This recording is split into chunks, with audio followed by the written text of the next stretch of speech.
नमस्ते। Money capital channel में आप सबका स्वागत है। अगर आपने पहली बार इस चैनल को विजिट किया है तो इस चैनल को सब्सक्राइब कीजिए, साथ ही में बेल आइकॉन प्रेस करके ऑल सेक्शन पर क्लिक करें ताकि आपको शेयर मार्केट रिलेटेड अपडेट जानकारी मिल सके।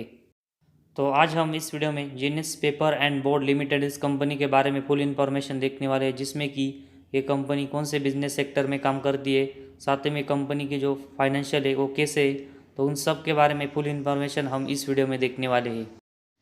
तो आज हम इस वीडियो में जेन्यूस पेपर एंड बोर्ड इस कंपनी के बारे में फुल इन्फॉर्मेशन देखने वाले हैं, जिसमें ये कंपनी कौन से बिजनेस में काम करती है, कंपनी के फाइनेंशियल कैसे है, कंपनी की बैलेंस शीट कैसी है और कंपनी के जो प्रमोटर है तो उनके पास इस कंपनी की कितने शेयर होल्डिंग है, तो उन सब के बारे में हम इस वीडियो में इन्फॉर्मेशन देखने वाले हैं। तो सबसे पहले हम कंपनी का जो बिज़नेस है तो उसके बारे में हम यहाँ पर इन्फॉर्मेशन देखते हैं। तो कंपनी का बिजनेस हम देखेंगे तो Genus paper and board limited is primarily engaged in the business manufacturing of kraft paper varying from 100 GSM to 400 GSM। तो यहाँ पर कंपनी वेरियस डिफरेंट टाइप के जो क्राफ्ट पेपर से तो उसका मैन्युफैक्चरिंग करती है, और उसमें हमें ये कंपनी 100 ग्राम पर स्क्वायर मीटर से लेकर 400 ग्राम स्क्वायर मीटर का जो क्राफ्ट पेपर है तो उसका मैन्युफैक्चरिंग करते हुए देखने को मिल रही है। तो इस क्राफ्ट पेपर का जो यूज़ है वो मेनली इंडस्ट्रियल मटेरियल, साथ ही में कमर्शियल पर्पजेस के लिए किया जाता है, और उसका यूज़ मतलब इस क्राफ्ट पेपर का यूज़ हमें पैकेजिंग और रैपिंग के लिए मेनली होते हुए देखने को मिलता है। तो यहाँ पर हमें इस क्राफ्ट पेपर का जो यूज़ है वो बहुत सारे इंडस्ट्रियल पर्पज़ के लिए करते हुए देखने को मिल रहा है, और साथ ही में कंपनी हमें एक अच्छे बिजनेस में काम करते हुए देखने को मिल रही है, जो कि प्लास्टिक का अगर हम एक ऑप्शन के रिलेटेड देखेंगे तो पेपर इसका ऑप्शन हमें फ्यूचर में यहाँ पर देखने को मिल रहा है, और उसी में हमें ये कंपनी काम करते हुए देखने को मिल रही है। तो कंपनी का जो फ्यूचर है तो उसके रिलेटेड हम देखेंगे तो कंपनी फ्यूचर में ग्रोथ हमें इस पेपर सेगमेंट की वजह से कर सकती है, लेकिन कंपनी के जो बाकी के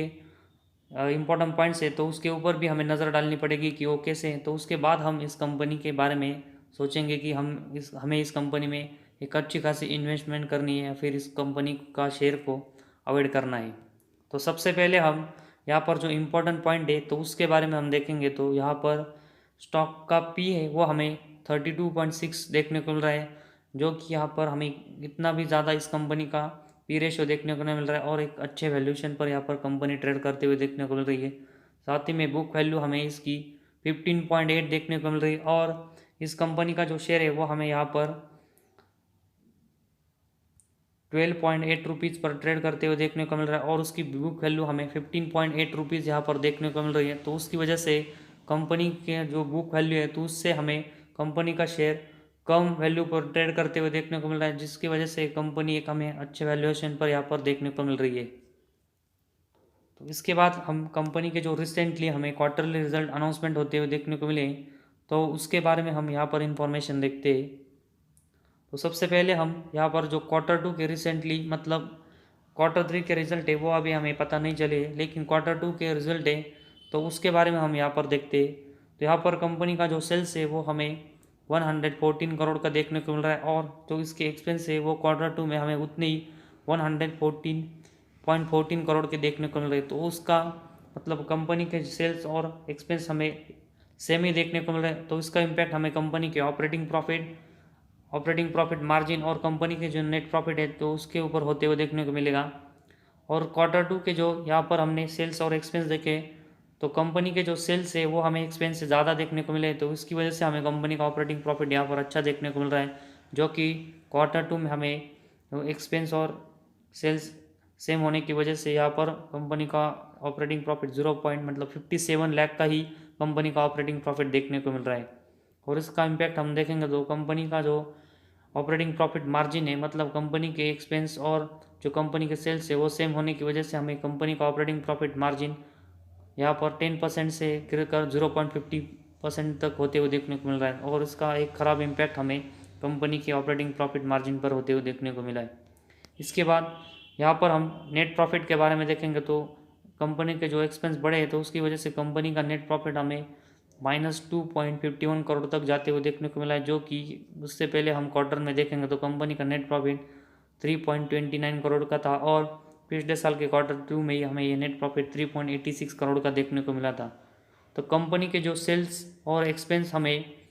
इस Q2 में मतलब सितंबर 21 के क्वार्टर में सेम देखने को मिल रहे हैं, तो उसकी वजह से हमें कंपनी का नेट प्रॉफिट माइनस में जाते हुए देखने को मिल रहा है। तो कंपनी को यहाँ पर जो एक्सपेंस है उसको कंट्रोल में करना पड़ेगा, तभी हमें कंपनी के जो नेट प्रॉफिट है वो क्वार्टरली बेसिस इंप्रूव होते हुए देखने को मिलेंगे और इस कंपनी का शेयर हमें एक अच्छे परफॉर्मेंस देते हुए देखने को मिलेगा। इसके बाद हम कंपनी के जो प्रॉफिट एंड लॉस स्टेटमेंट है तो उसके बारे में हम यहाँ पर इंफॉर्मेशन देखते हैं। तो सबसे पहले हम इसमें कंपनी का जो सेल्स सेगमेंट है तो उसके बारे में हम यहाँ पर इंफॉर्मेशन देखते हैं। तो मार्च 14 से हम देखेंगे तो कंपनी के सेल जो 247 करोड़ के थे वो हमें यहाँ पर लगातार बढ़ते हुए देखने को मिले, लेकिन मार्च 20 और 21 में देखेंगे तो कंपनी के सेल्स हमें फिर से थोड़े से कम होते हुए देखने को मिले,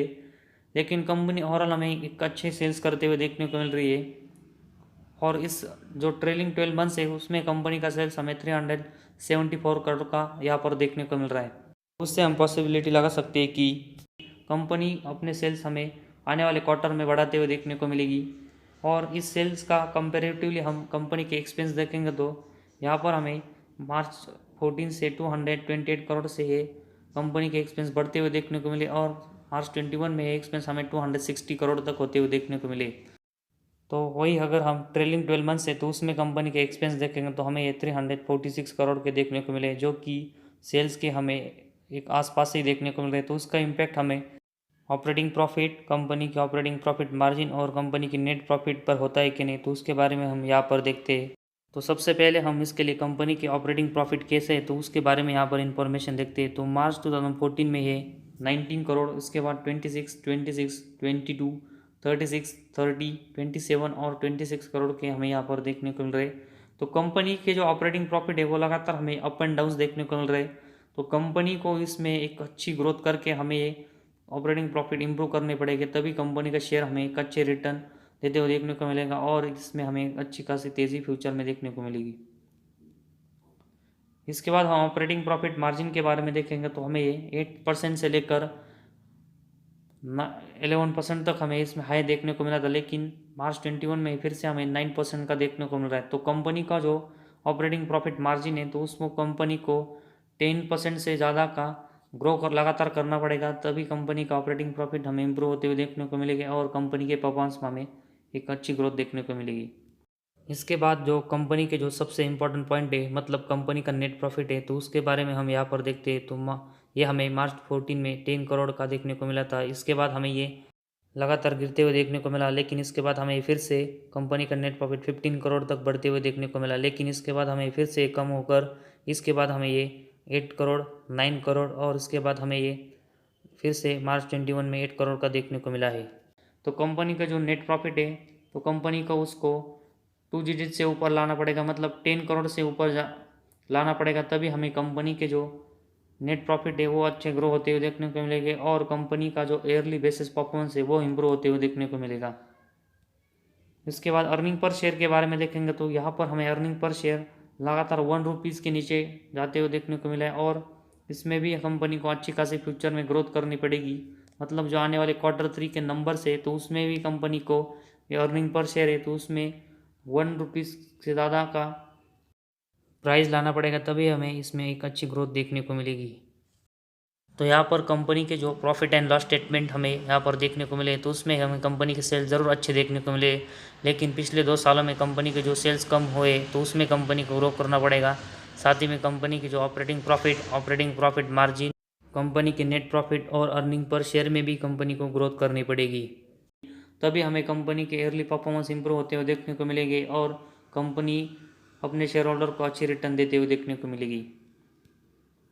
इसके बाद कंपनी की बैलेंस शीट के बारे में हम यहाँ पर देखते हैं। तो कंपनी की बैलेंस शीट में सबसे पहले हम कंपनी के रिजर्व के बारे में देखते हैं। तो कंपनी के रिजर्व हमें मार्च 14 में जो 277 करोड़ के थे वो यहाँ से लगातार हमें बढ़ते हुए देखने को मिले और सितंबर 21 में हमें ये कंपनी के ऑपरेटिंग रिजर्व 376 करोड़ के होते हुए देखने को मिले।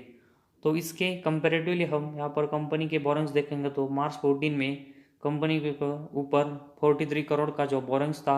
वो भी हमें यहाँ से बढ़ते हुए देखने को मिला और सितंबर 21 में हमें कंपनी का बोरिंग 132 करोड़ का देखने को मिला है। तो कंपनी का बोरिंग्स हमें बढ़ते हुए ज़रूर देखने को मिल रहा है, लेकिन सितंबर 21 के जो रिजर्व है 376 करोड़, तो उसका कंपैरिजन हम सितंबर 21 के 132 करोड़ के बोरिंग से करके देखेंगे तो कंपनी अपने ऊपर का जो डेप्ट है वो हमें कभी भी कम करते हुए देखने को मिल सकती है और कंपनी हमें एक डेट फ्री कंपनी होते हुए देखने को मिल सकती है। तो यहाँ पर कंपनी के जो रिजर्व है तो उसके कंपैरिजन में कंपनी के बोरिंग्स हमें कम देखने को मिल रहे हैं, तो उसकी वजह से कंपनी की जो बैलेंस शीट है वो हमें यहाँ पर स्ट्रांग देखने को मिल रही है और साथ ही में कंपनी हमें एक डेट फ्री कंपनी होते हुए फ्यूचर में देखने को मिल सकती है, जिससे कि कंपनी के परफॉर्मेंस हमें इम्प्रूव होते हुए देखने को मिलेंगे। इसके बाद कंपनी का जो कैश फ्लोज है तो उसके बारे में हम यहाँ पर इंफॉर्मेशन देखते हैं। तो कंपनी के जो cash from operating activity, cash from investing activity, cash from financing activity, तो उसको मिलाकर कंपनी का जो नेट कैश फ्लो है तो मार्च 21 में हमें ये 40 करोड़ का देखने को मिला है। और उससे पहले हम देखेंगे तो कंपनी के जो कैश फ्लो है वो हमें मार्च 19 में बहुत ही अच्छे देखने को मिले थे, लेकिन ओवरऑल बाकी के सालों में हम मार्च 21 से पहले देखेंगे तो कंपनी का जो नेट कैश फ्लो है वो हमें लगातार निगेटिव में देखने को मिले थे। लेकिन मार्च 21 में कंपनी के जो नेट कैश फ्लो हमें 40 करोड़ के देखने को मिले, तो उसकी वजह से कंपनी के जो नेट कैश फ्लो है वो हमें मार्च 21 में यहाँ पर इम्प्रूव होते हुए देखने को मिले और कंपनी के जो नेट कैश फ्लो वो फ्यूचर में ऐसे रहते तो कंपनी की परफॉर्मेंस में भी हमें एक अच्छी खासी इम्प्रूवमेंट देखने को मिलेगी। तो कंपनी के जो अब तक हमने परफॉर्मेंस देखे हैं तो उसमें सबसे ज़्यादा कंपनी के बारे में जो पॉजिटिव चीज़ हमें देखने को मिल रही है तो कंपनी की मार्च 21 में जो 40 करोड़ का नेट कैश फ्लो है वो हमें इसमें देखने को मिल रहा है। तो इसके बाद कंपनी के जो शेयर होल्डिंग पैटर्न है तो उसके बारे में हम यहाँ पर इंफॉर्मेशन देखते हैं। तो सबसे पहले हम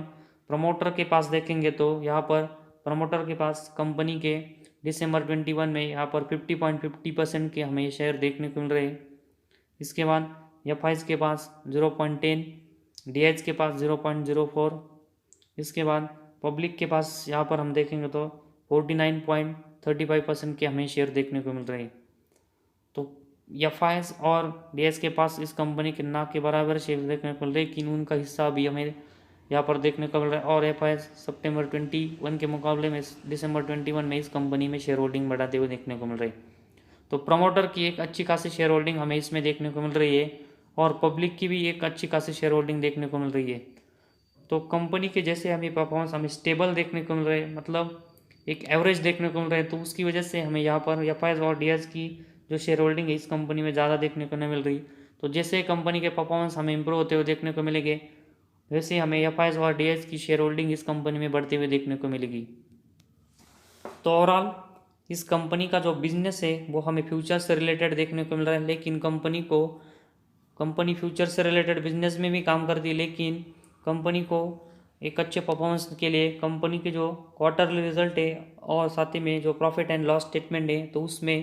यहाँ पर कंपनी का जो सेल्स, यहाँ पर operating profit margin, operating profit और कंपनी का नेट प्रॉफिट है तो उसमें क्वार्टरली बेसिस और ईयरली बेसिस लगातार ग्रोथ करनी पड़ेगी और अच्छे यहाँ पर इन सभी सेगमेंट में परफॉर्मेंस करने पड़ेगा, तभी कंपनी के लिए हमें एक अच्छी बात यहाँ से देखने को मिल रही है। तो सबसे पॉजिटिव हमें इस कंपनी की जो चीज़ यहाँ पर देखने को मिल रही है तो कंपनी की जो बैलेंस शीट है वो हमें स्ट्रांग देखने को मिल रही है और कंपनी के जो नेट कैश फ्लो है तो उसमें कंपनी हमें मार्च 21 में एक अच्छी ग्रोथ करते हुए देखने को मिल रही है। तो यहाँ पर सबसे बड़ा जो इम्पोर्टेंट पॉइंट है वो कंपनी के जो आने वाले Q3 के नंबर्स है तो वो कैसे रहते हैं तो उसके बारे में हमें यहाँ पर फोकस रखना पड़ेगा। तो Q3 के नंबर अगर हमें इस कंपनी के Q2 के मुकाबले में अच्छे बढ़ते हुए देखने को मिलते हैं तो हम इस कंपनी में अपनी जो शेयर होल्डिंग है उसको और बढ़ाएंगे और कंपनी लगातार परफॉर्मेंस अच्छी करती है तो हम इस कंपनी में एक लार्ज इन्वेस्टमेंट के बारे में सोचेंगे। तो तब तक हमें कंपनी का जो Q3 का रिजल्ट है तो उसके बारे में यहाँ पर फोकस रखना पड़ेगा कि वो कैसे आते हैं, तो उसके बाद हम इस कंपनी में अपना डिसीजन ले सकेंगे कि हमें इस कंपनी में लार्ज इन्वेस्टमेंट करनी है या फिर स्मॉल इन्वेस्टमेंट करनी है। तो फिलहाल आज हमारे इस वीडियो में बस इतना ही। अगर आपको हमारा वीडियो पसंद आया तो इस चैनल को ज़रूर सब्सक्राइब कीजिए।